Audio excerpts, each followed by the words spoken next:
Assalamualaikum dan salam Malaysia Madani. Anda bersama saya Nur Zamri dalam berita semasa. Ahli Lembaga Pengarah Universiti LPU bertanggungjawab memastikan hala tuju keputusan dan pertimbangan dibuat Institusi Pengajian Tinggi Awam IPTA selari dengan kepentingan nasional.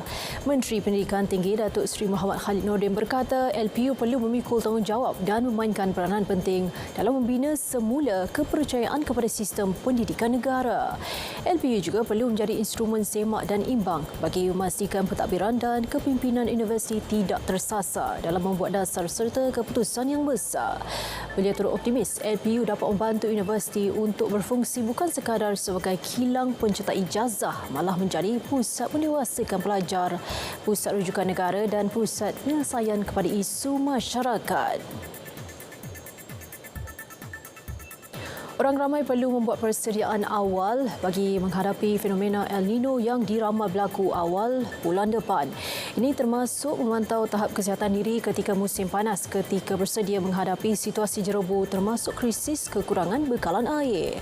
Pada masa yang sama, Fellow Penyelidik Institut Perubahan Iklim UKM Dr. Ricky Kemarau berkata taburan hujan yang sedikit berisiko menyebabkan paras air sungai dan empangan merosot dan bekalan air berkurangan. 4 projek tempatan banjir, RTB dan pembangunan lembangan sungai bersepadu PLSP melibatkan peruntukan sebanyak RM501.4 juta sedang dilaksana Kerajaan Negeri Pahang. Menteri Besar Datuk Seri Wan Rosli Wan Ismail memaklumkan projek berkenaan melibatkan pembinaan struktur pencegahan banjir di lokasi berisiko serta kerja-kerja menaik taraf struktur sedia ada. Ini termasuk daerah Kuantan yang melibatkan pembangunan lembangan sungai bersepadu PLSP Sungai Kuantan Pakis 1 iaitu menaik taraf Sungai Belah dan membina struktur pencegahan banjir. Projek itu kini 99.73% siap. Ia juga melibatkan PLSP Sungai Kuantan Pakis 3 iaitu membina ban pencegah banjir di Perkampungan Cendrawasih. Selain itu mempertingkat ban sedia ada di Perkampungan Sungai Isap yang baru mencapai 3% perkembangan. 180 nelayan di Melaka terpilih menjadi perintis projek kebun kerang yang bermula Jun ini dengan jangkaan hasil dituai pada Januari 2024. Menurut Exko Kemajuan Desa, Pertanian dan Keterjamanan Makanan Negeri Dr. Muhammad Akmal Saleh, ia merupakan salah satu inisiatif kerajaan negeri melalui Jabatan Perikanan untuk meningkatkan pendapatan nelayan. Projek bermula di kawasan perairan Sungai Rengge hingga Sungai Kesang yang telah diwartakan sebagai zon industri aquakultur. Sebagai permulaan, 18 lot melibatkan 10 peserta bagi setiap lot dengan peruntukan RM990,000. Pihaknya menjangkakan lebih 400 metrik tan kerang mampu dituai pada Januari tahun depan.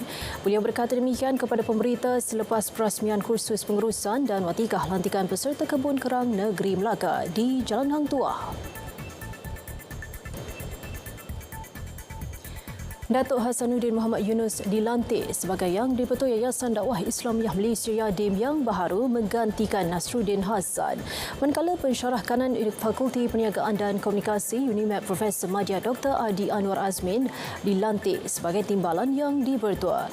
Yadim menerusi kenyataan medianya memaklumkan pelantikan Datuk Hasanuddin itu telah dipersetujui Perdana Menteri Datuk Seri Anwar Ibrahim. Pelantikan berkuat kuasa 3 Mei lalu. Sekian berita. Assalamualaikum dan salam Malaysia Madani.